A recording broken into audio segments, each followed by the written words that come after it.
Laden से general Munir की तुलना की गई है। माइकल रूबिन जो पूर्व अधिकारी हैं पेंटागन के, उनकी तरफ से ये मेजर स्टेटमेंट है।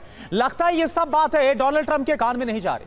मुनीर की भाषा आईएसआईएस अलकायदा की तरह है, यह साफ कहा गया। आसिम मुनीर की सोच दुनिया के लिए एक बहुत बड़ा खतरा है। आसिम मुनीर सूट वाला उसामा बिन लादेन है, यह भी कहा गया है। मुनीर की एंट्री पर प्रतिबंध लगाए अमेरिका, वो तो यह चाहते हैं पाकिस्तान को आतंकवाद प्रायोजक देश घोषित किया जाए खुले तौर पर। यह पेंटागन के पूर्व अधिकारी बोल रहे हैं। यूएस फोर्स पाकिस्तान के परमाणु हथियारों को तुरंत जब्त करे, यह पेंटागन के पूर्व अधिकारी की तरफ से चिंता भी जाहिर की गई है। लेकिन हैरानी की बात तो यह है कि माइकल रूबिन ने जिन बातों का जिक्र किया है, जिस तरह से आगाह किया है, उसके बिल्कुल उलट रुख डोनाल्ड ट्रंप का नजर आ रहा है पाकिस्तान के लिए। अब आपको बताते हैं कि पेंटागन के पूर्व अधिकारी ने आसिम मुनीर की तुलना ओसामा बिन लादेन से क्यों की, दोनों में समानताएं क्या हैं, इस पर भी एक नजर डाल लेते हैं। आसिम मुनीर और ओसामा बिन लादेन एक जैसे क्यों? इस्लामिक स्टेट की विचारधारा में ओसामा बिन लादेन यकीन रखता था और उस कट्टर इस्लामिक स्टेट का समर्थक आसिम मुनीर भी माना जाता है। पाकिस्तान में आतंकियों को, दहशतगर्दों को इसी शख्स ने पनाह दी हुई। दुनिया में आतंकी हमले को ओसामा बिन लादेन ने भी अंजाम दिया और वही काम परोक्ष तरीके से इनडायरेक्टली आसिम मुनीर भी कर रहा है, पाकिस्तान में मौजूद आतंकी संगठनों को पनाह देकर, उनका साथ देकर। बिल्कुल, ओसामा बिन लादेन, दुनिया में इसका मकसद क्या था? सिर्फ और सिर्फ तबाही मचाना। और आसिम मुनीर क्या कर रहा है? आधी दुनिया को खत्म करने की जो इसने धमकियां भी हाल ही में इसने दी है। अब देखिए, ओसामा बिन लादेन वैश्विक शांति का जो दुश्मन है, वो सबको पता है कैसे रहा है। और आसिम मुनीर की बात करें, खतरनाक आतंकवादियों का ये आका है। और हमने देखा कि किस तरह से पहलगाम अटैक हुआ, इसके पहले इसमें पूरी जो साजिश है वो आसिम मुनीर की तरफ से ही रची गई थी। एसपी सिंह सर, एक बात बताइए, अभी भी पेंटागन के पूर्व अधिकारी वार्न कर रहे हैं, चेता रहे हैं कि अभी भी रुक जाओ, इतने ज्यादा करीब मत जाओ, इतना प्रेम मत दिखाओ पाकिस्तान को। ऐसा ना हो सर कि जो डोनाल्ड ट्रंप ये सब कुछ अनसुना करते रहे और आगे चलकर बड़ा नुकसान अमेरिका को झेलना पड़ जाए। बिल्कुल, ये आपकी बात बिल्कुल ठीक है। मैं यही इसमें कहना चाहता हूँ। डोनाल्ड ट्रंप देखिए आए थे इलेक्शन जीत कर कि मेक अमेरिका ग्रेट अगेन।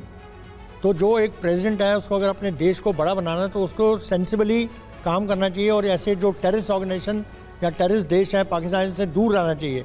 लेकिन ट्रंप जो है अपना एक उनका जो पर्सनल एम्बिशन है कि मुझे नोबेल प्राइज़ लेना है, उसके लिए वो बाकी सारी चीज़ें इग्नोर कर रहे हैं।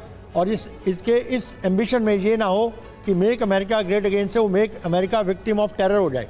तो ये जो चीज़ है, ट्रंप को उसके जो एडवाइज़र हैं उनको क्लियरली उसको एडवाइस करना चाहिए कि ये जो है आप टेरर देश के साथ जो आप गलबैयाँ कर रहे हैं, इससे हमारा देश का बहुत बड़ा नुकसान होगा।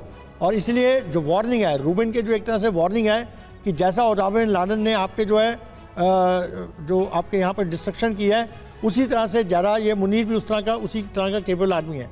तो ये जो है अमेरिका का और नुकसान ना हो। लेकिन नोबेल प्राइज दिलाने में पाकिस्तान की भूमिका इतनी बड़ी कब से हो गई कि अमेरिकी राष्ट्रपति एक तरह से पाकिस्तान के आगे सरेंडर करता हुआ नजर आए और ये मानता हुआ नजर आए कि बस पाकिस्तान चाहेगा तो ही उसे नोबेल प्राइज मिल पाएगा, या फिर यहां पर मसला कुछ और ही है। आप देखिए, अमेरिका की धरती पर पाकिस्तान का आतंकी मुल्क का एक जनरल जाकर आधी दुनिया को बर्बाद करने की धमकी देता है और अमेरिका चुप रहता है, डोनाल्ड ट्रंप चुप रहते हैं।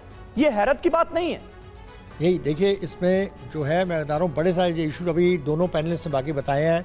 रेयर अर्थ का एलिमेंट है, आर्म सेल का एलिमेंट है और बड़े सारे इश्यूज हैं। चाइना से पाकिस्तान को दूर करना है, ये सारे इश्यूज जो हैं, ये जो उन्होंने ट्रंप ने अपनी प्रायोरिटी बना ली हैं, ये जानते हुए भी कि ये एक पूरा टेरर स्टेट है, इसने पूरे दुनिया में, पूरे विश्व में आतंक फैला रखा है। और दूसरा जो कारण है कि इसके मुनीर के थ्रू प्रेशर पॉइंट बनाना चाहते हैं मोदी के ऊपर। तो ये हर तरह से अपने जो है उसमें वो पाकिस्तान के ऊपर डिपेंडेंट हो गया। बिल्कुल बिल्कुल सिंह सर, और हम देख भी रहे हैं कि जो फर्स्ट टेन्योर था डोनाल्ड ट्रंप का, वहां पर हमने देखा कि अमेरिका का बड़ा रुख था, जो ट्रंप का रुख था पाकिस्तान को लेकर बड़ा खड़ा था। लेकिन अब लगातार उन्हें दोस्त दोस्त दोस्त कहा जा रहा है। अब देखिए, एक और बड़ी खबर, अमेरिकी धरती से पाकिस्तानी आर्मी चीफ आसिम मुनीर की परमाणु हमले की धमकी। हमें लगा हम डूब रहे हैं तो आधी दुनिया को अपने साथ ले डूबेंगे, यह आसिम मुनीर बोल रहे हैं। हम भारत के बांध बनाने का इंतजार कर रहे हैं। भारत ने बांध बनाया तो 10 मिसाइल से तबाह कर देंगे। अमेरिका के आधिकारिक दौरे पर मुनीर ये सब कुछ बोल रहे हैं।